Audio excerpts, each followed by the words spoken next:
Assalamualaikum warahmatullahi wabarakatuh. Jumpa kembali di pembelajaran PAUCIT. Pada kesempatan kali ini kita akan belajar tentang prinsip dasar dari pembelajaran IPS. Video ini dipersembahkan oleh PAUCIT. Baiklah teman-teman semuanya, sebelum mengawali pertemuan kita, saya ingin membuat sebuah brainstorming ya. Yang pertama adalah, menurut teman-teman, kira-kira pembelajaran itu apa sih? Oke, kemudian mengapa perlu pembelajaran IPS MI itu? Sekali lagi, pembelajaran itu what? Dan mengapa perlu pembelajaran MI? Tugas Anda adalah buat definisi dari pembelajaran dan tulis di kolom komentar. Baik, saya kasih keyword ya teman-teman.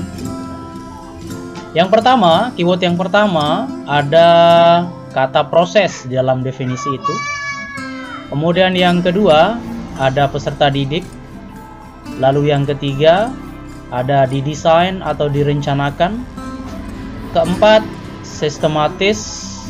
Kelima, tujuan pembelajaran. Dan terakhir, dievaluasi.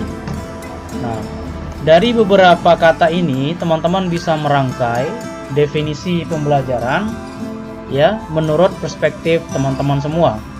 Memang banyak definisi pembelajaran, tetapi dalam kesempatan ini saya ingin teman-teman membuat definisi sendiri tentang pembelajaran itu sendiri. Baik, slide berikutnya adalah tujuan dari pembelajaran IPS itu sendiri. Yang pertama adalah mengembangkan konsep dasar sosiologi, geografi, ekonomi, sejarah, dan lainnya. Penting kita pahami bahwa keilmuan IPS di sekolah dasar itu membahas secara dasar tentang keilmuan sosiologi, geografi, sejarah, ekonomi, dan sejarah, dan lainnya. Pancasila dan sebagainya. Yang kedua, tujuan yang kedua adalah mengembangkan kemampuan berpikir kritis, inquiry, dan pemecahan masalah. Artinya, belajar IPS di SD itu kemudian mengajak siswa untuk mampu berpikir kritis, mampu menemukan sebuah persoalan, dan mampu memecahkan sebuah masalah. Yang ketiga adalah membangun kesadaran dan nilai sosial kemanusiaan.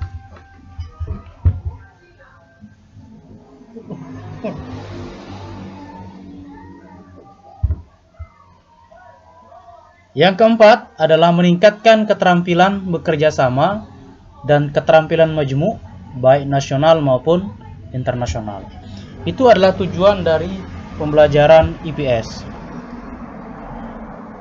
Berikutnya, prinsip dasar dari pembelajaran IPS. Yang pertama adalah integrated. Apa integrated? Identik dengan integrasi atau keterpaduan di dalam pembelajaran berdasarkan topik terkait. Yang kedua adalah berkesinambungan, yaitu pembelajaran IPS mendasarkan pada perkembangan zaman atau penguatan warisan kebudayaan.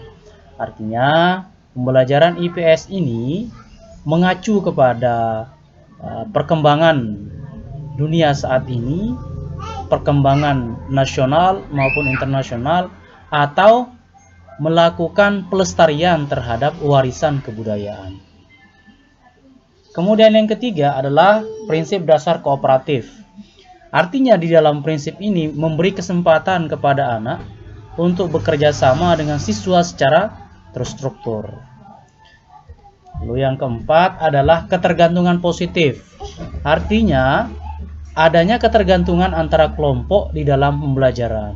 Jadi dalam pembelajaran IPS nanti satu orang memiliki ketergantungan terhadap satu orang yang lain, atau satu individu memiliki ketergantungan dengan individu yang lain, sehingga ada simbiosis interaktif antar individu, dan ketika mereka saling membutuhkan, maka sesungguhnya ada ketergantungan positif di dalam proses integrasi.